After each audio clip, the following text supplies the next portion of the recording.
adalah juknis SPMB yang sampai hari ini belum kita share, belum kita kirim ke seluruh sekolah karena menunggu sosialisasi.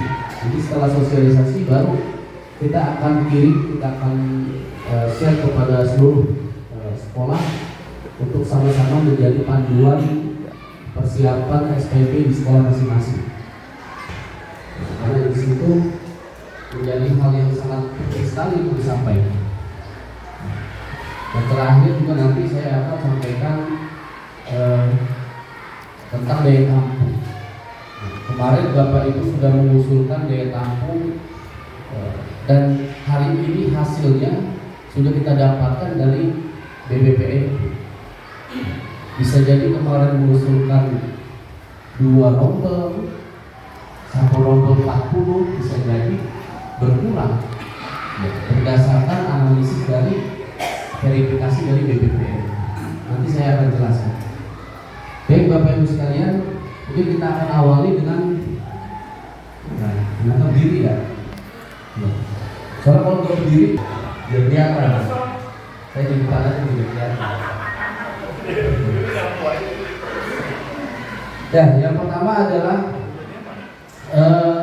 terkait dengan MCSP KPK tahun 2000 monitoring, kontrol, surveillance dan pencegahan. Nah, ini wajib kita lakukan selama proses SP. Apa itu titik rawan korupsi? Yaitu secara umum beberapa permasalahan korupsi pada layanan publik. Layanan publik. Nah, yang disebut layanan publik adalah salah satunya SPMB. Dipandang sebagai salah satu layanan publik karena kita berkomunikasi, berurusan dengan masyarakat luas terkait dengan SPMB. Nah, di situ kita harus mempersiapkan betul, jangan sampai hal-hal yang memang tidak sebatas dilakukan itu terjadi di sekolah kita.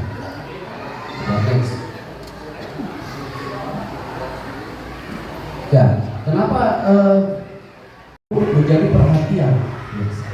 perhatian dalam MCPS KPK? Karena mungkin terjadi beberapa kejadian-kejadian yang pada akhirnya merugikan masyarakat. Kita selaku pelayan publik, pelayan masyarakat tentunya harus betul-betul melaksanakan tugas fungsi kita sesuai dengan aturan. Tidak ada lagi pungutan-pungutan, tidak ada lagi permintaan-permintaan yang memang di luar koridor atau kebutuhan SPMB. Nah, nanti Bapak Ibu sekalian, apa yang harus kita lakukan sekolah? Siapkan evidennya dalam setiap proses persiapan SPMB. Nah, jadi yang harus disiapkan adalah sekolah wajib membuat dan nanti mengupload spanduk anti pungli. Ya. Jadi nanti Bapak Ibu buatkan spanduk tertuliskan anti pungutan pungli. Ya. Di situ tertulis nama sekolah Bapak Ibu. Lalu juga nanti dituliskan berapa daya tampung sekolah Bapak Ibu. Nanti di situ ya Pak, dituliskan. Nah, spanduk itu diupload sebagai eviden Bapak Ibu dalam persiapan SPMB. Nah, itu menjadi bukti bahwa kita melaksanakan SPMB betul-betul secara transparan, betul-betul secara baik tanpa ada pungutan apapun. Nah, yang kedua, sekolah nanti juga menyiapkan upload di link yang sama dengan Bapak Ibu mengupload spanduk. Nanti linknya saya berikan. Nah, selanjutnya adalah Bapak Ibu mengupload SK panitia sekolah atau SK Panitia SPMB. Kegiatan ini Bapak Ibu bentuk kepanitiaan, titik maksanya bentuk panitia sekolah, lalu SK-nya itu diupload di link yang sama. Jadi ada 3 tugas ya, titik masa teman-teman. Next, 3 tugas yang harus Bapak Ibu siapkan. Yang pertama tadi apa? Spanduk, itu anti pungli. Yang kedua adalah fakta integritas atau SPPD. Yang ketiga adalah SK Panitia. Nah, untuk SK Panitia silakan untuk redaksinya atau formatnya diserahkan ke sekolah untuk SK sebagaimana bentuk SK spanduknya. Nah, sedangkan untuk fakta integritas, untuk spanduk desainnya nanti kami akan kirim, sehingga nanti Kabupaten Bekasi sama begitu. Ya. Nanti saya titipkan ke Pak Korwil atau Pak Pengawas terkait dengan format fakta integritas dengan spanduk. Nah, semuanya itu nanti wajib diupload, karena itu nanti menjadi bukti bahwa kita betul-betul melaksanakan SPM. Nah, Bapak Ibu sekalian, dalam proses pelaksanaan SPMB, banyak pun harus didokumentasikan. Ya. Umpama Bapak setelah pulang dari sini langsung mengumpulkan stakeholder yang ada di sekolah, baik itu guru, komite, ya. Nanti bersama-sama dengan pengawas, Pak Komit, Bapak Ibu bentuk panitia, lalu adakan rapat. Nah, dalam adakan rapat itu tentunya harus didokumentasikan, ada foto, ada absensi segala macam. Nah, itu menjadi eviden yang nantinya pada akhir pelaksanaan SPMB nanti Bapak Ibu punya kewajiban untuk membuatkan laporan ya, secara keseluruhan. Nah, laporannya itu nanti juga akan diupload ke link yang sama. Jadi nanti secara keseluruhan tetap dibuatkan laporan mulai dari proses Bapak Ibu pembentukan panitia sampai rapat sosialisasi dengan masyarakat sekitar, atau bahkan kalau perlu ikut rapat-rapat bimbel segala macam untuk sosialisasi SPMB ya.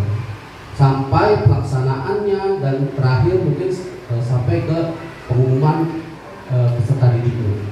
Nah, itu semua harus dibuatkan laporannya, foto-fotonya segala macam. Nah, hasil laporannya dikirim ke diupload ke link. Betul apa yang kita lakukan sesuai dengan prosesnya. Karena kalau tidak ada laporannya, siapa yang tahu kita sudah melaksanakan tahapannya?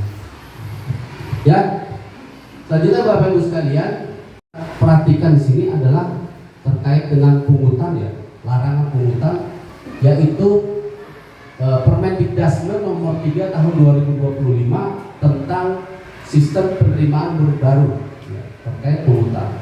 Nanti Bapak Ibu bisa download ya,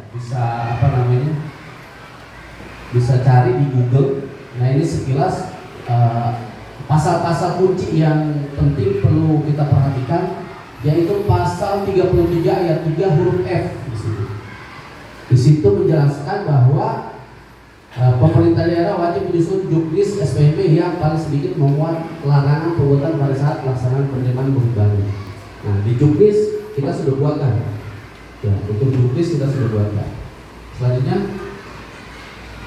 nah, penjelasan dari pasal yang pertama, siapa yang dilarang memungut? Siapa yang dilarang memungut? Larangan ini mengikat semua pihak dalam proses SPMB sekolah negeri. Ya. Panitia SPMB, dinas pendidikan, komite sekolah dan pihak manapun yang terlibat tidak boleh ada pungutan dengan dalih apapun saat proses pendaftaran sampai pengumuman. Artinya semua pihak itu dilarang untuk melakukan pungutan, baik sekolah, ya, panitia, dinas, komite, korwil, ya, pengawas, semuanya dilarang melakukan pungutan. Ya, karena situ sudah tergantung dalam Permendikbud untuk larangan pungutan. Lalu kapan larangan berlaku? Jadi ketika ditanya siapa yang dilarang, lalu kapan kita dilarang gitu? Kapan larang berlaku? Nah, pada saat pelaksanaan perjanjian umur baru, artinya dari tahap sosialisasi. Ya, artinya dari tahap sosialisasi nanti Bapak Ibu lakukan sosialisasi sampai pendaftaran, seleksi, pengumuman, sampai daftar ulang semua tahapan SPP harus 0 rupiah. Ya, jadi harus 0 rupiah. Semuanya siap. Makasih Mas. Tidak boleh ada rupiah. Ya, jadi nggak boleh ada orang tua datang ke sekolah atau menerima formulir lalu ada biaya untuk formulir, itu tidak ada. Atau membalikan formulir ada biaya. Artinya seluruh pihak terkait SPMB dilarang untuk melakukan pungutan. Pungutan seperti apa yang dilarang? Jenis-jenisnya sesuai dengan pasal ini, yaitu pertama adalah uang pendaftaran atau formulir. Ya, ini nggak boleh. Jadi tidak ada uang pendaftaran. Kita bicara sekolah negeri, tidak ada uang pendaftaran atau formulir. Yang kedua adalah uang daftar ulang, nggak boleh. Lalu ada uang gedung atau bangunan, uang seragam, buku dan LKS yang diwajibkan saat daftar ulang, lalu sumbangan yang sifatnya memaksa. Yang terakhir adalah biaya tes tambahan di luar ketentuan resmi. Nah, jadi Bapak Ibu sekalian, ini bentuk-bentuk larangan yang dilakukan oleh panitia SPMB, sekolah, SPMB dilarang. Artinya, nah inti dari implikasi. Jadi inti dari kebijakan yang sudah disampaikan tadi bahwa yang pertama adalah SPMB 100% gratis. SPMB 100% gratis, tidak ada pungutan apapun. Prinsip utama SPMB di sekolah negeri adalah tidak boleh ada biaya yang membebani calon murid, terutama jalur afirmasi untuk keluarga tidak mampu. Ya, apalagi yang apa? Yang tidak mampu. Yang kedua adalah daftar ulang, pungutan. Sekolah tetap boleh minta dokumen untuk daftar ulang. Jadi yang boleh diminta sekolah adalah dokumen, akte kakak, KTP orang tua, itu boleh begitu. Lalu komite sekolah tidak boleh memungut saat SPMB. Nah ini untuk Bapak Ibu komite, ternyata diatur juga. Bapak Ibu komite tidak boleh apa? Memungut saat SPMB. Nah, pungutan atau sumbangan komite hanya boleh dilakukan setelah murid diterima. Artinya ketika anak itu sudah diterima, ada urusan organisasi ke musyawarah komite itu apa? Silakan saja. Tapi ketika baru mau dimulai, calon siswa, orang tuanya dibebankan pembiayaan yang memang bahasanya mungkin diperuntukkan untuk langsungan SPMB, itu yang sangat dilarang. Terus di Permendikbud nomor 3 tahun 2025 yaitu mempertegas zero pungutan. Zero pungutan artinya saat SPMB tidak ada pungutan apapun, zero rupiah. Dan Pemda wajib mencantumkan larangan ini di juknis, dan sekolah yang melanggar bisa diawasi dan disanksi. Ya. Jadi kita tetap nanti akan diawasi, dan ketika ada sekolah-sekolah yang memang melanggar aturan-aturan yang sudah dibuatkan, maka akan ada sanksi ya, yang diberikan kepada sekolah yang tidak sesuai. Lalu mengirimkan laporan-laporan. Nah, mengirimkannya di mana nanti ada link yang akan Bapak Ibu isi sesuai nanti sekolah masing-masing terkait dengan laporan kebutuhan MTS. Nah, salah satunya tadi sudah disampaikan ada 2 Juli. Prosesnya itu pendaftaran mulai daftar itu dari tanggal 19 Juli sampai 2 Juli. Waktunya cukup panjang. Dan sekolah dilarang untuk menutup pendaftaran sebelum penutupan. Lalu sistem verifikasinya 19 Juli sampai 2 Juli. Nah, registrasi peserta baru 3 sampai 4 Juli, pengumuman 3 Juli. Nah, artinya jangan ada sekolah kita yang baru 2 hari sudah tutup. Alasannya sudah penuh dari mana? Kan belum diumumin. Artinya berapapun peserta yang daftar terus kita tampung dan panitia wajib memverifikasi setiap hari. Untuk apa? Untuk memfilter untuk memilah anak-anak yang memang lebih prioritas untuk diterima di sekolah kita. Jadi nanti usia 7 tahun dulu diumumin. Dan setiap hari dikasih pengumuman, ya, diumumin karena SD offline, jadi sekolah itu buat papan pengumuman. Nanti setiap hari diumumin, ya, setiap hari diumumin di papan pengumuman agar orang tua tahu. Nah, jadi orang tua itu dikasih tahu nanti Bapak Ibu kalau sudah daftar cek setiap hari apakah anaknya masih masuk. Umpama nih, di SD kita daya tampungnya 40 siswa. Nah, ternyata yang daftar sudah 50. Berarti kan ada 10 siswa yang mungkin tidak kita terima di sekolah kita. Lalu bagaimana untuk menjelaskan kepada orang tua yang 10 siswa anaknya tidak diterima? Jadi menjelaskannya itu dengan data. Bapak Ibu dirilis saja setiap hari jumlah pendaftar dan mana daftar anak yang nomor 1 sampai 40 berdasarkan usia, berdasarkan domisili. Kalau SD sederhana, cukup dilihat usia dulu. Lalu setelah usianya dilihat, ternyata usia 7 tahun ada 50, ya kita terima 40, berarti 7 tahun pun kita sortir lagi. Bukan berarti 7 tahun langsung diterima aja, ya dicek dulu. Jangan-jangan rumahnya jauh, gitu. Jangan-jangan dia lebih dekat dengan sekolah yang lain, gitu. Dicek dulu. Ya, jadi disortir lagi. Dan pendaftarannya. Oke, jadwal pendaftaran nanti kita akan share ke Bapak Ibu. Sudah tadi.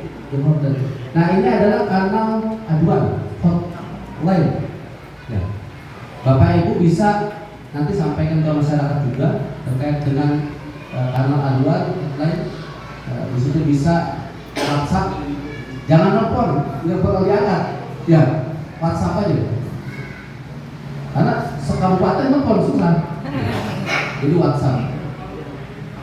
Lalu ada juga IG di sini. Nah, posko pengaduan kantor dinas pendidikan dan edukasi. Ya. Nah, nanti kalau SD sih kita serahkan ke panitia di SD masing-masing. Nah, sedangkan SMP nanti kita akan buatkan titik bantu untuk Bapak Ibu mengantarkan anak-anak kelas 6 masuk ke SMP. Nanti ada titik bantunya. Umpama orang karena online, kalau SMP kan online. Nah, kita belum rilis aplikasi SPMB-nya. Mungkin nanti teman-teman OPS juga akan diundang untuk uji coba ya. Biasanya kan kita uji coba dulu, uji coba aplikasi. Nah, khawatir ada fitur-fitur baru ataupun tampilan baru yang mungkin membingungkan. Nah nanti kita akan buatkan titik bantu teman-teman yang membantu untuk membantu orang tua dalam pendaftaran, baik itu mau mengupload pendaftaran, terus mengupload berkas dokumen segala macam, itu nanti akan dibantu juga oleh teman-teman dari yang dibentuk oleh dinas. Ya, selain panitia di sekolah masing-masing, itu untuk SMP. Nah, terkait dengan penerimaan di SMP, tentunya Bapak Ibu juga nanti akan berkoordinasi dengan kepala sekolah SMP ya, terkait dengan calon siswa yang masuk di SMP. Umpama sekolah Bapak Ibu punya lulusan berapa, nah itu disampaikan ke ke kepala sekolah SMP. Bukan hanya mungkin SMP 1, SMP 2, semua yang memang berdekatan dengan sekolah SD kita. Sehingga nanti kepala sekolah SMP punya gambaran berapa calon peserta didik yang akan masuk ke SMP. Mungkin kalau SMP lebih sederhana karena mungkin dia, nah itu sering ya, ada aja tuh bingung gitu. Makanya Bapak Ibu sekalian, setelah pulang dari sini segera komunikasi dengan RT, RW, kepala desa. Nah, sampaikan bahwa SPMB tahun ini berbeda dengan tahun-tahun yang lalu, bahwa jadwalnya memang sudah ditetapkan dan tidak ada lagi perpanjangan waktu segala macam. Nah, kalau bisa Bapak Ibu sortir anak-anak calon peserta didik SD khususnya di radius 1 kilo ya, radius 1 kilo dari dari sekolah, prioritas itu. Jadi jangan sampai tertinggal, karena kebiasaan kita masyarakat kita tuh santai gitu. Dekat sekolahnya depan mata gitu. Iya, tar aja dulu, tar udah ketinggalan gitu ya. Serba salah ya. Jadi nanti tolong sampaikan juga. Nah, titip juga ke Bapak Ibu komite, mungkin juga menjadi sambung lidah kepada masyarakat di sekitar, ya, masyarakat di sekitar bahwa sampaikan juga daya tampung kita, sampaikan sekolah itu daya tampungnya sekian. Nah, makanya harus tahu sehingga orang tua itu tidak memaksa untuk tetap masuk di sekolah itu, karena daya tampung itu merupakan hasil analisis berdasarkan jumlah gurunya, berdasarkan jumlah kelas yang tersedia, berdasarkan pras yang menjadi pendukung, ya, berdasarkan lulusan, lalu berdasarkan sekolah-sekolah sekitar. Jangan sampai sekolah satu penuh, sekolah yang sebelahnya kosong. Itu juga kan dasarnya dari sini. Begitu juga sekolah swastanya, MI juga dihitung, ya. Sekolah MI dihitung atau pesantren juga dihitung. Nah, sehingga jangan sampai terjadi anak-anak kita khusus di Tarumajaya anak yang sudah usia sekolah tidak tertampung dalam sekolah. Apa SPMB di tahun ini itu kan berbeda dengan tahun-tahun sebelumnya. Nah, yang ingin saya ketahui dan mungkin jadi masukan buat dinas, jikalau ada anak yang memang udah tadi di kelas 5 dialihkan ke PKBM gitu ya. Nah, tapi untuk Tarumajaya saja saya sendiri belum tahu kalau seandainya memang anak ternyata harus ke PKBM. Nah, di Tarumajaya ada nggak PKBM gitu? Kalaupun misalkan ada, berapa perbandingan satu kecamatan untuk sekolah PKBM? Itu yang pertama. Kemudian yang kedua yang terjadi di saya, yang sekolah inklusif Pak. Ya, ada anak yang memang hiperaktif banget. Sekolah SD itu udah angkat tangan. Kita arahkan ke sekolah sekolah luar biasa. Nah, dia sendiri satu nggak tahu, akhirnya yang keduanya karena dia nggak tahu, malahan jadinya berhenti Pak. Begitu. Nah, barangkali itu jadi masukan buat dinas pendidikan. Terima kasih. Assalamualaikum warahmatullahi wabarakatuh. Bapak Ibu mungkin kita. Artinya ini kan kita bicara untuk siswa baru saja, siswa baru saja, siswa kelas 1. Nah, terkait dengan anak-anak yang mungkin sudah ada di sekolah Bapak Ibu, nanti kita akan bicarakan di pertemuan yang lain. Ya. Tadi sekilas saja saya sampaikan, karena kalau kita bicara itu nanti panjang. Kita fokus di SPMB aja dulu. Nah, ya. Jadi seperti itu. Nah, terkait PKBM, Bapak Ibu sebenarnya bisa berkoordinasi dengan Pak Korwil. Tuh, Pak Korwil itu hafal itu berapa PKBM yang ada di Tarumajaya. Ada 6. Ya, ya artinya kita saudara kita ternyata ini belum sekolah, udah usia 4, udah usia. Nanti kita bekerja sama dengan PKBM untuk anak-anak yang usianya udah 10 tahun, 11 tahun belum sekolah. Udah nanti arahkan aja ke sana. Nanti dibantu Pak Korwil. Nah, selanjutnya yang kedua Pak terkait dengan inklusi, bahwa sekolah kita adalah juga sekolah inklusi. Jadi tidak sekolah itu tidak diperkenakan untuk menolak anak-anak difabel, anak-anak inklusi. Makanya dalam SPMB itu kita buatkan kuota. Di situ ada. Jadi kalau SD itu kan ada 3 jalur, SMP 4 jalur. SD itu 3 jalur. Jalur pertama adalah jalur afirmasi. Afirmasi itu di dalamnya salah satunya adalah itu anak-anak apa? Inklusi, difabel itu. Itu masuk afirmasi dia. Ada berapa persen gitu. Jadi sekolah itu kita memberikan akses seluas-luasnya kepada seluruh anak, baik itu anak yang difabel, anak yang masuk kategori inklusi segala macam, itu tetap kita terima.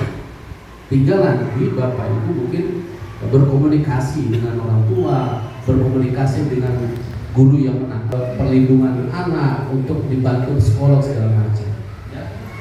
Jelas di situ ada. Bahkan kita siapkan untuk afirmasi SD yaitu 15%. Ya. 15% itu terdiri di dalamnya bukan hanya untuk siswa tidak mampu, tapi juga difabel. Nanti ada coba yang terus ke atas ya. Nah, terus. Nah ini yang afirmasi lah. Jalur afirmasi bukan itu. Sebenarnya bersama SD SMP ya, khusus untuk calon siswa dari keluarga kurang mampu dan penyandang disabilitas. Jadi afirmasi itu kita siapkan SD maupun SMP sama, ya. Hanya bedanya hanya persentase saja. Di situ khusus untuk calon siswa dari keluarga kurang mampu atau penyandang disabilitas. Yang kedua, setiap calon siswa hanya boleh bertanya. Artinya yang pertama ya, disabilitas. Kategori disabilitas itu kan macam-macam ya. Ada yang mungkin fisiknya, ada yang mungkin yang lainnya gitu ya. Artinya tetap sekolah kita wajib untuk menerima siswa, seluruh siswa, tidak ada perbedaan. Tinggal nanti teknisnya kita akan berkoordinasi dengan bisa kita bekerja sama dengan perlindungan anak untuk dibantu mendatangkan sekolah segala macam. Mungkin seminggu sekali atau 2 minggu sekali, sebulan sekali bisa. Nah, nanti sebenarnya guru-guru di SD juga yang memang memiliki anak-anak disabilitas atau inklusi itu sudah kita latih sebenarnya untuk menangani anak-anak. Bapak Ibu sebenarnya bisa mengecek, bisa dicek langsung di DTSN atau kalau di Google itu Bapak Ibu bisa cek, ketik coba cek bansos ya. Jadi sebenarnya nggak perlu minta mana buktinya, kan kalau SD belum ada PIP, belum ada KIP, belum ada itu ya. Mungkin kalau di sekolah di PAUD ada sudah, dia udah dapat PIP itu. Tapi kalau anak-anak yang nggak sekolah TK, bagaimana cara ngeceknya? Apakah benar anak ini masuk keluarga tidak mampu? Nah caranya Bapak Ibu dicek bansos, cek bansos, klik nik orang tua, nanti akan muncul di situ desil. Kalau keluarganya masuk desil 1, itu udah pasti dia kategorinya miskin ekstrim. Jadi keluarganya memang betul-betul tidak mampu. Desil 1.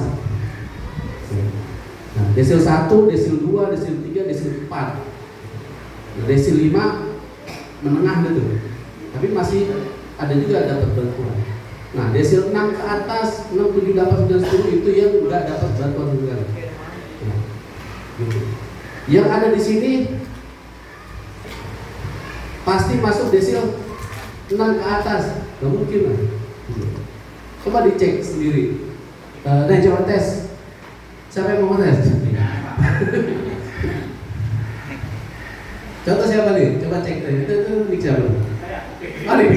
Ya, coba cek. Itu. Pak pengawas dicek ya. Untuk UNBK ya. Apa? Dia masuk. Coba dicek. Ini cara cek bansos nih. Jadi online kita bisa ngecek sendiri, nggak perlu bintang. Nah di situ kan masuk tuh datanya ya, itu ditutup nah. Nah masuk desilnya desil 6 sampai 10. Berarti pikir ini termasuk kategori keluarga mampu. Gitu. Ya. Iya. Nah kalau bapak ibu yang ada di sini masuk ke desil 2, curiga gitu. Gak mungkin lah gitu. Gak mungkin. Masuk PNS. Tak mau nggak cek berapa?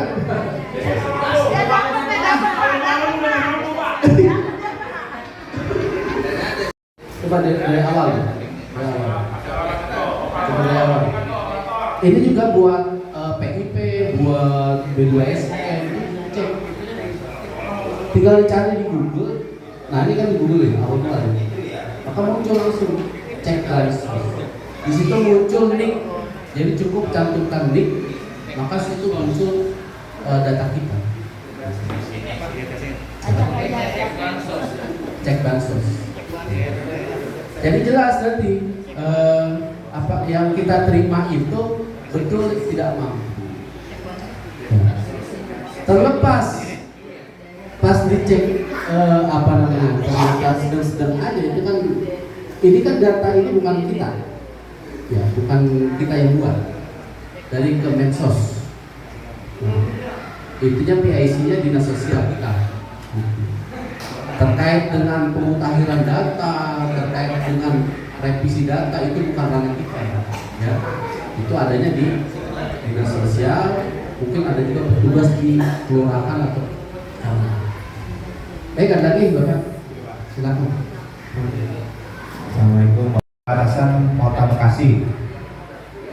Nah, dalam SPMB ini bukan sering ya, banyak pendaftar dari luar Kabupaten Bekasi. Malah ada yang dari Jakarta gitu ya. Bagaimana aturan mainnya untuk yang tahun ini terlibat? Yang kedua, pendaftaran itu orang tua banyak yang double sekolah, Pak. Misalnya kami mengeluarkan formulir 100 gitu ya, Pak, yang keluar 100 nih, toto yang balik cuma berapa gitu ya. Ternyata hanya PHP doang gitu ya. Akhirnya pas kuota yang kita targetkan tidak terpenuhi seperti itu. Ini bagaimana bisa tahun ini? Terima kasih. Assalamualaikum warahmatullahi wabarakatuh. Kita sudah kita atur peserta didik di luar kabupaten. Jadi ada kuotanya, namun dia sisa kuota.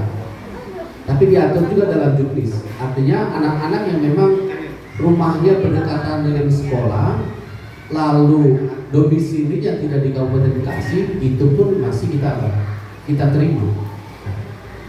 Di juknis diatur boleh, tapi dengan catatan dia menjadi sisa kuota. Ketika kuota Kabupaten Bekasi sudah tertampung semuanya, masih ada sisa kuota, lalu boleh diterima. Atau kebalikannya, ada sekolah kita yang memang muridnya dari lebih banyak dari luar, nggak masalah. Yang pasti anak-anak Bekasi lebih dahulu dia diterima. Kalau sudah tertampung semua silakan. Jangan sampai ada anak-anak Kabupaten Bekasi yang tidak terterima. Karena Jakarta ataupun Kota Bekasi pun mengatur sama, Karawang pun sama. Jadi kita semuanya sudah saling berkoordinasi terkait dengan anak-anak yang memang memilih hak punya hak untuk pendidikan, itu semua kita fasilitasi. Ya. Jadi bicaranya bukan hanya Kabupaten Bekasi nanti, tapi anak-anak Indonesia yang memang harus terus kita fasilitasi. Terkait formulir, Pak, saya sebenarnya paling tidak setuju Bapak Ibu nyebarin formulir gitu ya. Karena buat apa nyebarin formulir?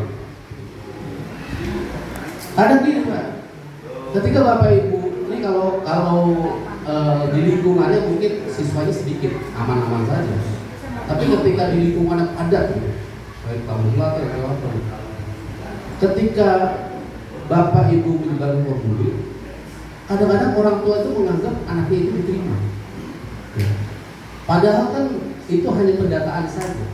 Tapi ada orang-orang tua itu merasa sudah diterima karena sudah ngisi formulir. Ya parahnya lagi kadang-kadang nilai formulirnya kan udah ditutup, dia baru datang itu bawa formulir. Nah, ternyata apa? Nah, artinya Bapak Ibu sekalian, berikan saja formulir kepada orang tua yang memang daftarin anaknya ke sekolah kita. Jangan jadi ketika datang kasih formulir isi. Gitu. Nah, nanti panitia mengecek administrasi pendaftar untuk kita ini kan jadi kayak seperti kompetisi ya, artinya kita cek gitu sesuai dengan kuota kita. Kalau kuota kita mau 40 yang daftar 30 ya selesai, berarti kita terima semua. Tapi kalau melebihi dari kuota kita kan harus kita sortir, kita filter lagi mana anak-anak yang memang usianya udah 7 tahun, terus rumahnya dekat dengan sekolah gitu, dan segala macam. Nah, tentunya kita fasilitasi anak-anak yang memang orang tua datang ke sekolah kita kasih tahu. Nah, terkait itu kan kita juga tidak bisa memaksa orang tua untuk daftar di sekolah kita juga ya. Tadi kita jual 100 mama, ternyata yang balik cuma 30. Padahal kita udah siapin 50 atau 60 gitu ya kuotanya. Nah, itu berarti kan mungkin orang tua memilih ketika ada waktu itu sebagai cadangan dia ngisi juga formulir SD lain. Di tempat lain gitu ya. Apa kita bimbang nih murid kita udah berapa? Nanti kan gini Pak, Bapak kan akhir pengumuman gitu. Itu kan kita memiliki data pendaftar. Kita memiliki pendaftar. Lalu kan ada registrasi ulang, ya, daftar ulang.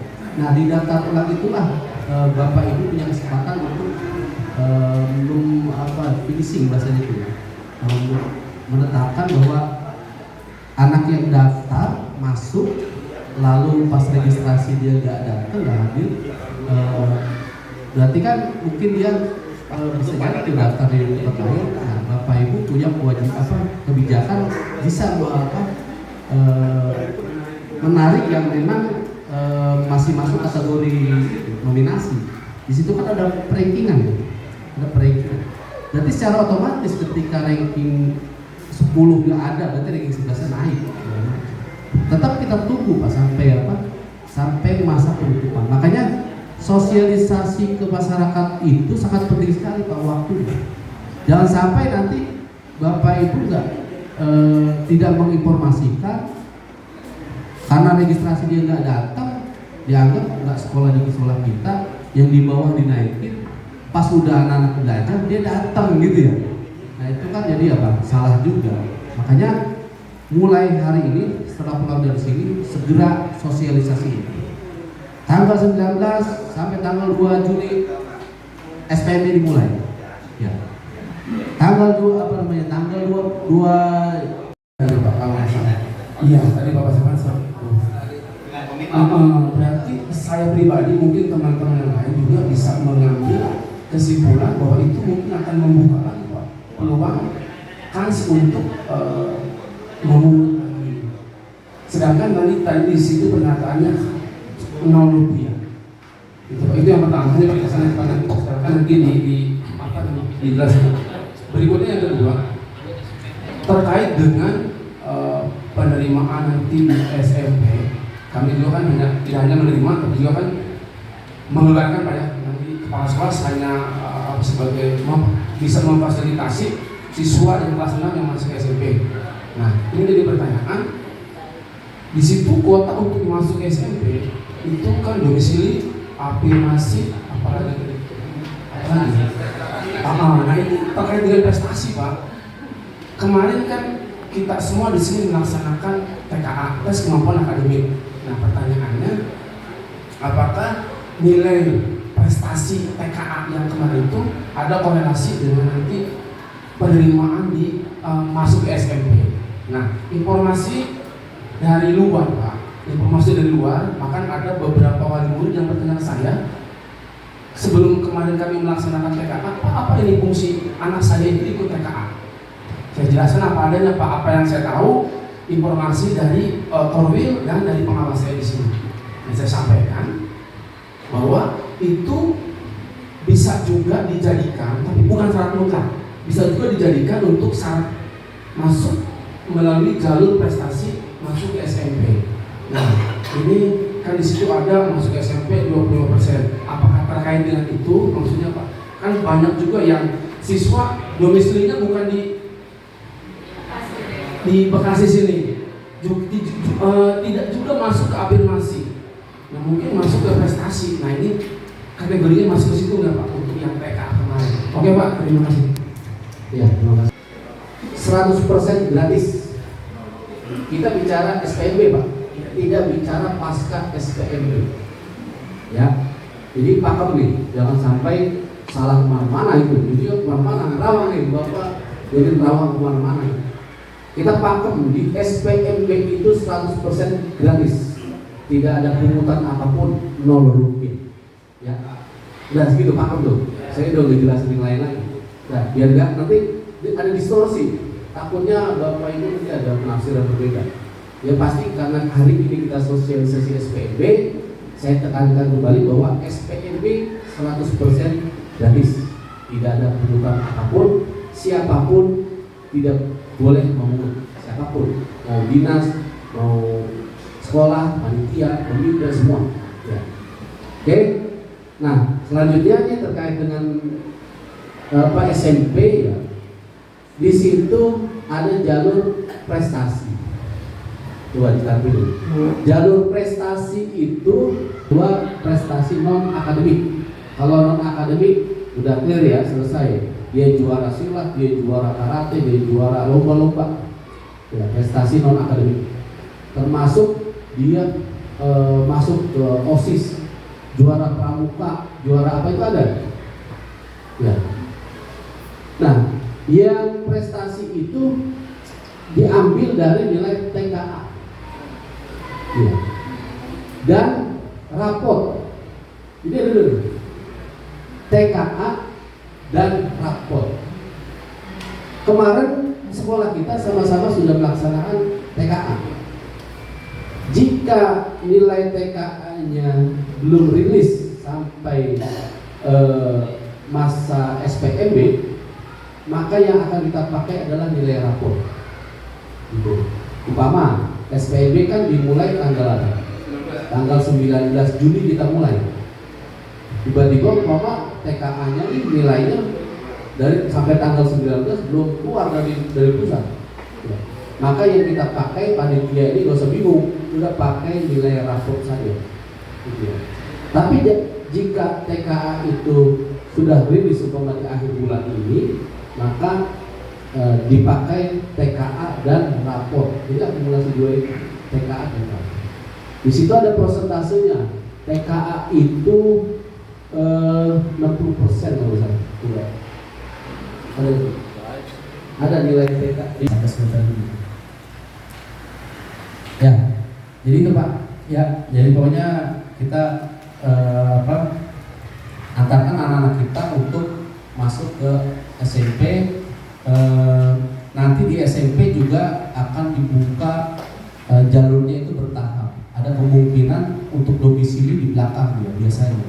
Dibuka tuh afirmasi dulu, lalu dibuka juga untuk ya mutasi itu dan juga perpindahan orang tua khusus untuk Bapak Ibu guru dan tenaga kependidikan. Ya, di situ ada porsi juga untuk Bapak Ibu guru dan tenaga kependidikan untuk dapat menyekolahkan anaknya di sekolah yang dekat dengan Bapak Ibu bertugas. Jadi bukan hanya di sekolah yang Bapak Ibu bertugas, tapi juga di sekolah yang dekat dengan Bapak Ibu bertugas. Ini sudah Pantai Makmur, Pahlawan Setia 02 1. Gurunya di sini. Lalu SMP yang paling dekat ini SMP 2. Berarti bisa menyekolahkannya di SMP 2 yang dekat dengan domisili, bukan domisili rumah, tugas orang tuanya. Nanti akan dihitung. Di situ ada persentasenya. Umpama dia dikasih persentase itu umpama 5%. Umpama 5% itu dihitung umpama ada 10 jatah anak guru, anak tenaga pendidikan yang bisa sekolah di sekolah terdekat tempat tugas Bapak Ibu. Ya. Jadi kalau tahun lalu kan ada penafsiran bahwa bisa menyekolahkan anaknya di sekolah yang Bapak Ibunya ngajar di situ gitu ya. Kalau sekarang enggak. Dimanapun silakan Bapak Ibu sekolahkan anak Bapak Ibu yang memang dekat dengan tugas Bapak Ibu guru, Bapak Ibu tenaga pendidikan. OPS nggak usah khawatir, situ sama. OPS termasuk tenaga apa? Ya, teknik tenaga pendidikan. Artinya boleh. Anak bukannya ponakan ya. Anak, ingat nih. Ntar ponakan lagi nggak bisa. Pokoknya anak ya, yang memang satu kakak ya. Anak. Cucu. Iya. Kalau nggak berlaku. Anak yang berlaku itu anak. Ya, jadi disitulah kita siapkan untuk para guru sehingga memiliki ketenangan ya untuk mengajar juga, dan anaknya juga mungkin sambil berjalan sambil tugas bisa sekalian gitu. Jadi ada kuotanya Pak, ada kuotanya. Tugas nanti dibuktikan dengan surat tugas itu. Kalau tadi kan saya bicara khusus untuk guru ya, khusus untuk guru. Nah kalau tadi bukan hanya TNI sebenarnya, semua masyarakat yang yang ada perpindahan, baik itu pindah kerja, dari perusahaan mana pindah ke mana, itu nanti bisa dibuktikan dengan surat tugas, surat pindah dari perusahaannya segala macam. Di situ ada kuotanya disiapkan juga. Jadi kuota guru, kuota masyarakat umum terpisah, nggak nyambung. Nah ini kan kita bicaranya yang guru nih, guru tenaga pendidikan, ya, kita akan berikan fasilitas untuk anak-anaknya juga bersekolah di tempat tugas orang tuanya yang dekat, gitu ya. Sehingga memberikan ketenangan, kenyamanan untuk para guru, tenaga pendidik gitu. Ya. Kendala juga kan, terutama masalah rankingan gitu Pak ya.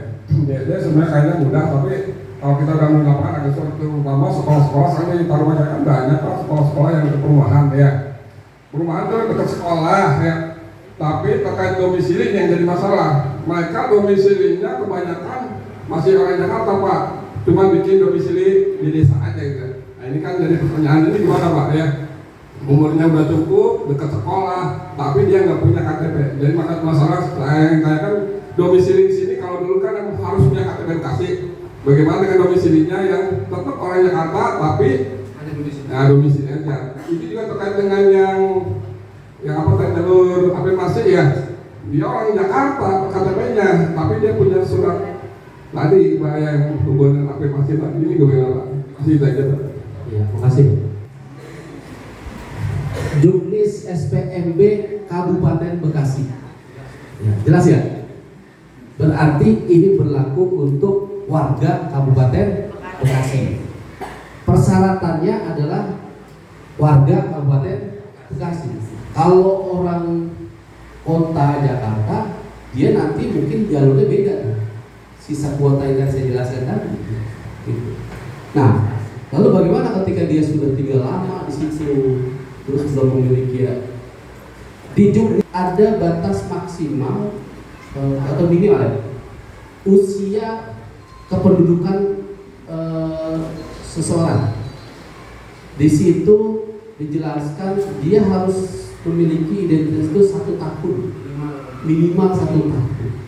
Ya. Kalau di luar kurang dari 1 tahun, nah, itu tidak bisa. Ini kan syarat, mekanisme aturan main yang tidak bisa ditoleransi karena sudah kita sepakati bersama. Gitu. Harusnya mungkin orang tua masyarakat itu memang harusnya sudah siapkan gitu. Ketika memang dia pindah di suatu tempat, dia harus cepat untuk mengurus administrasi segala macam. Jadi memang ada resiko-resiko akhirnya, ya, resiko-resiko yang pada akhirnya menyulitkan diri sendiri. Nah, sekali lagi bahwa SPMB ini SPMB Kabupaten Bekasi, ya, kita peruntukkan untuk anak-anak warga Kabupaten Bekasi. Dari mana kita tahunya bahwa anak itu adalah anak warga Kabupaten Bekasi? Berarti kan dari dokumen resmi yang dikeluarkan oleh kependudukan. Kalau kita dinas pendidikan, kita nggak ngeluarin itu. Ya. Dari catatan sipil, dari Dukcapil gitu, yang mengeluarkan itu. Dan itu adalah dokumen resmi yang memang kita akui. Jika tidak memiliki dokumen-dokumen itu, berarti dia kurang syaratnya untuk masuk SPMB di Kabupaten Bekasi. Walaupun tetap kita berikan kuota celah, itu pun sisa kuota untuk orang-orang atau anak-anak yang di luar Kabupaten Bekasi. Tetap kita fasilitasi, tapi memang prioritas di sini adalah untuk anak-anak Kabupaten Bekasi. Gitu. Ya, memang harusnya diurus itu dari kemarin itu harusnya diurus. Nanti mungkin sebenarnya terkait dengan saya pastikan sekarang itu sekolah tidak bisa menerima lebih dari daya tampungnya karena sudah diuji. Jadi nggak ada istilah sekolah itu kebanyakan murid lebih dari daya tampung nggak bakal bisa karena sudah dikunci. Di Dapolika diuji, ingat Dapoldik tanggal 10 sudah cut-off. Jadi kalau tahun lalu bulan Agustus baru ditutup gitu ya, masih panjang. Nah tahun ini OPS siap-siap ya 10 Juli cut-off Dapoldik. Ya. Jangan mikirin servernya down segala macam. Itu yang udah jadwalnya tanggal 10 cut-off Dapoldik. Artinya SPMB selesai langsung diinput di Dapoldik, maka tanggal 10 ditutup. Ya. Seperti itu. Nah, terkait dengan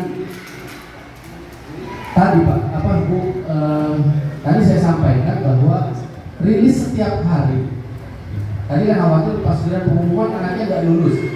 Sebenarnya orang tua itu sudah tahu dari jauh-jauh hari anaknya itu nggak masuk. Kalau bapak itu buatkan rilis setiap hari, makanya saya bilang sekolah buatkan pengumuman karena kita SD kan offline. Kalau offline itu bapak ibu punya kewajiban bikin papan pengumuman di depan gede. Setiap hari panitia nempelin itu jumlah peserta, calon peserta yang sudah daftar urutan 1 sampai 100 mama. Nah sedangkan kuotanya 50, berarti dikasih garis itu, dikasih garis 50. Berarti yang di bawah 50 berarti tidak diterima di sekolah kita. Nah segera itu orang tuanya untuk mendaftar di sekolah yang lain, entah itu ke sekolah swasta atau sekolah negeri yang masih memiliki daya tampung. Jadi sebenarnya 1 hari 2 hari itu sudah ketahuan. Jadi nggak perlu nunggu sampai pengumuman baru ketahuan anaknya tidak lulus, tidak diterima. Nah, makanya panitia itu ketika nerima siswa baru, satu hari itu sorenya langsung apa? Langsung di rekap, itu langsung direkap sesuai dengan urutannya. Itu 7 tahun, domisilinya dekat. Nah, jadi secara otomatis setiap hari orang tua pasti melihat, wah saya nggak masuk berarti saya dapat. Nah, itu jadi kalau itu benar-benar terjadi, saya yakin pas pengumuman tidak ada anak-anak yang baru daftar lagi gitu ya. Saya yakin karena sudah kita kasih pengumuman setiap hari. Ya, jadi karena kita offline, kita bikinnya manual berarti kan, kita print out manual, nanti orang tua datang sampai kamu cek setiap hari. Sebenarnya tidak jauh beda dengan SMP. Orang tua yang anaknya di SMP itu setiap hari liatin HP. Bang Kupal ya setiap hari lihat HP ya? Iya, betul. Iya. Waduh, anak saya udah 30 posisinya gitu ya. Iya. Besoknya turun lagi 32, turun lagi, aduh lama-lama udah di nempir kalau kata bahasa orang muda. Iya. Di pinggiran udah. Aduh, siap-siap nih. Daftar di tempat lain. Gitu kan?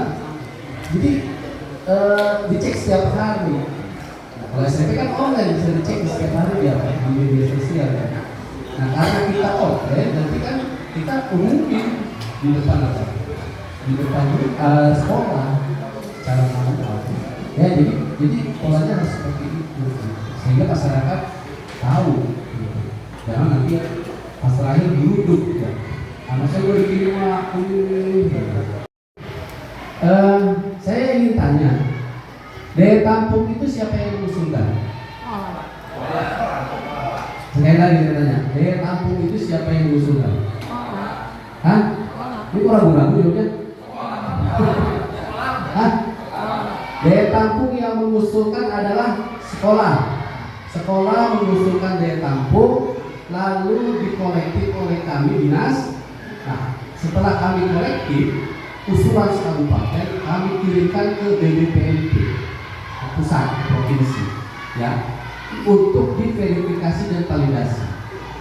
Hasil verifikasi validasi lalu diserahkan lagi ke dinas dan dinas menyampaikan hasil rekomendasinya. Suratnya ini rekomendasi dari BBPNP. Ya, jadi murni bahwa usulan Bapak Ibu lalu diverifikasi oleh BBPNP, hasil verifikasinya baru kita lihat. Tidak ada campur tangan dinas. Bagaimana cara memverifikasi usulan daya tampung sekolah? Dari BBPNP jelaskan di sini. Dia melihat dari berapa lulusannya, ya, berapa lulusan dari sekolah kita, lalu berapa jumlah guru yang ada di sekolah kita, lalu berapa ruang kelas tersedia di sekolah kita, lalu berapa sekolah yang ada di sekitar sekolah kita, baik itu sekolah negeri, sekolah swasta, mau sekolah yang dari depan rumah, dari FI, dari pesantren, segala macam, itu semua dihitung. Kalau Bapak Ibu tahu, tinggal di zoom saja kelihatan kecamatan, tapi juga ada juga yang sekolah berlisan lintas kecamatan. Nah, ini dekat sini. Ya, jadi dari hasil itu semua, maka dari BPK merekomendasikan bahwa usulan daya tampung sekolah sekian. Nah, dari usulan itu muncullah 3 kategori. Ada usulan yang disetujui. Yang kedua ada usulan yang disetujui tapi harus dirubah. Yang ketiga ada yang ditolak. Salah satunya adalah sekolah-sekolah USG langsung ditolak. Ada sekolah kita usulin 1 ronde 40 ditolak langsung. Sekolah baru harus mendaftar. Gitu. Contoh Pak, dari Tarumajaya Kita ambil contoh. Ini datanya ya, dan ini bukan buatan kita, langsung dari kita. Umpama sekolah Setia Asih ya, ada nggak kepala sekolah? Yang gede-gede mana? Pahlawan Setia ya, coba. Pahlawan Setia kelas 1. Jumlah lulusannya 4 ya. Lalu mengusulkan rombelnya itu 3. Satu rombelnya 40. Nah, total rombelnya ada 19 yang ada di sekolah existing. Lalu setelah diverifikasi oleh BPNP, usulannya disetujui 3 rombel 40. Itu disetujui. Ya, karena dinilai setelah dihitung sini segala macam, oke cukup disetujui. Nah, ternyata ada juga sekolah kita yang tidak disetujui, coba contohnya. Cari yang disetujui. Itu tuh, Sri Jaya ada Pak, Sri Jaya 01. yang Dharma Jaya aja nih. Yang disetujui tuh. Itu tuh ada tuh. Pusaka Rakyat 2. Nih. Pusaka Rakyat 2 itu mengusulkan 2 rombel, isinya 40. Itu disetujui dengan perubahan. Yang rombelnya disetujui 2 rombel, tapi jumlah siswanya dari 30 berapa? 36. Ya. Disetujuinya jadi 36. Disetujui tapi dirubah gitu. Nah, ada juga yang ditolak, coba ditolak. Coba cek nih. Kalau Dharma Jaya kayaknya nggak ditolak ya. BPMP ini mau taruh aja Pak. Contoh yang ditolak Pak, ketika yang ditolak. Cari contoh ditolak. Dharma Jaya sih diterima, ada juga yang berubah gitu. Ini contoh nih, bukan swasta jangan. Yang lain, di negeri. Ante Mamur 02 kan ya? Kamu Sri Jaya Nih, 01. Sukabumi, ini baru nih, coba lihat tadi. Sukabumi tuh, ini sekolah baru.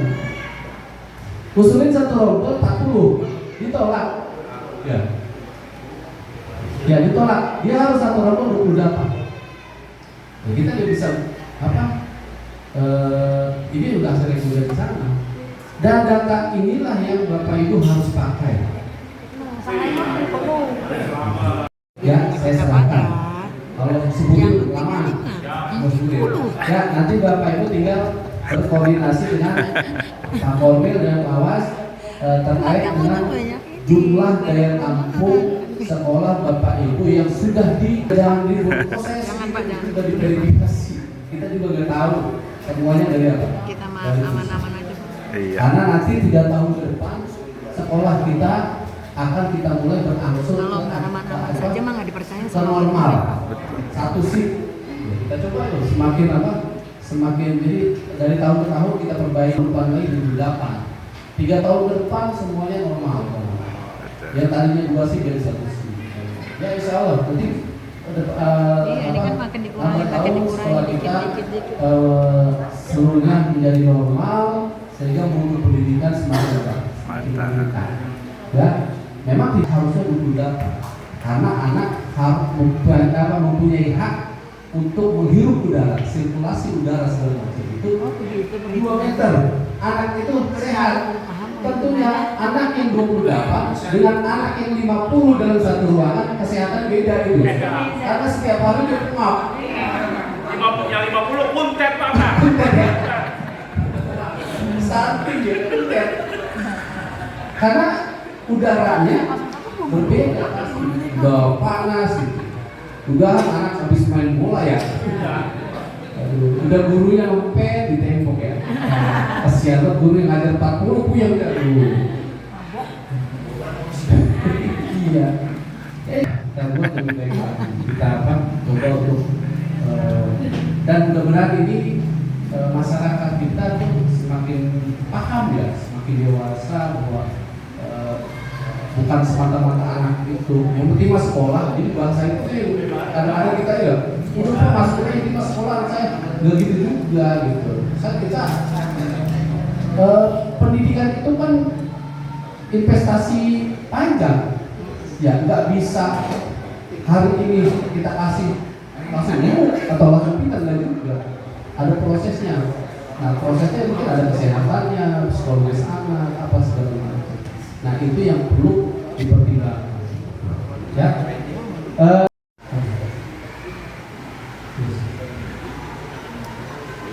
Nah ya Bapak Ibu, untuk titi mangsa panitia itu per 3 Maret saja ya, per 3 Maret ya. Kalau yang sudah buat SK panitia yang di atas 3 Maret direvisi kembali karena titi mangsa panitia daerah itu sebelum tanggal 3, jadi nggak mungkin sekolah duluan ya. Jadi kalau dicatat per 3 Maret titi mangsanya biasa untuk panitia sekolah, SK panitia sekolah ya. Yang ini dari atas materi juknis diverifikasi dan sudah muncul surat rekomendasinya. Jadi Bapak itu nanti tinggal tanyakan ke Mas Kaulil untuk. Nah nanti daya tampung itu Bapak itu dicetak di spanduk yang anti pungli. Jadi nanti anti pungli dibuat, di bawahnya ditulis juga daya tampung sekolah Segara Jaya Bama 2 rompel kali 26 atau 28 atau 30. Jadi lihat total yang diterima umpama 80 atau 66 umpama gitu ya. Nah nanti orang tua bisa melihat daya tampungnya sekian nih. Nah nanti dicek, wah anak saya udah masuk posisi 50, berarti lah udah siap-siap nih ke paling bawah. Takutnya karena pendaftaran masih panjang, masih banyak yang belum daftar, bisa aja digeser gitu. Ya bisa digeser. Jadi setiap hari kita update. Nah ini yang tadi saya bilang, analisis dari tampungnya bahwa sekolah kita yang negeri 717, nah rombel yang kita siapkan 1.546. Nah kuotanya 50.197 siswa, sedangkan usia anak, jadi kita verifikasi itu usia anak lulusan TK, PAUD ya, dan juga kita compare dengan jumlah anak usia 6 sampai 8 tahun. Nah kurang lebih berjumlah 80.980 anak se-Kabupaten Bekasi. Nah sedangkan daya tampung kita hanya bisa menampung 50.000. Masih ada 30.000-an anak yang akan tidak tertampung di sekolah negeri yang nantinya akan bersekolah di sekolah swasta. Sekolah swasta kita ada hampir 400-an, 380 lebih. Kalau dihitung semuanya akan tertampung di seluruh sekolah kita di Kabupaten Bekasi. Karena ini kita bicara hanya sekolah negeri saja, negeri menyiapkan kurang lebih 62% untuk anak-anak Kabupaten Bekasi bersekolah di negeri, nah, sisanya nanti bersekolah di pesantren di MI di sekolah swasta. Ya, jadi ini nah daya tampung SMP negerinya 112, jumlah rombelnya 815, kuota daya tampung 31.000 sekian. Proyeksi jumlah anak-anak lulusan SD, dia mengambil lulusan SD sekitar 63.000. Nah kurang lebih 49, jadi ya, di bawah 50%, 50% kurang itu tertampung di sekolah-sekolah negeri SMP. Nah sisanya berarti di swasta. Swasta itu mungkin biasanya kalau SD itu ada yang keluar juga kan, ada SMP-nya di pesantren keluar Bekasi dengan rumah. Tapi kalau SMP rata-rata apalagi Bekasi ini masih termasuk kota santri gitu ya, banyak yang akhirnya nyantren kemana segala macam. Nah mungkin itu akan terurai 50% itu baik di sekolah swasta, pesantren ataupun sekolah-sekolah di luar kabupaten. Ya. Jadi ini yang perlu Bapak Ibu ketahui dan sampaikan nanti informasi ini kepada masyarakat luas, sehingga bisa paham dan mengetahui kondisi sekolah juga di kawasan Bekasi khususnya Tarumajaya ini, sehingga tidak memaksakan anaknya untuk sekolah di sekolah yang memang sudah dari tampungnya sudah lebih gitu ya. Ya, jadi seperti itu Bapak Ibu sekalian. Sampai sini ada yang mau bertanya?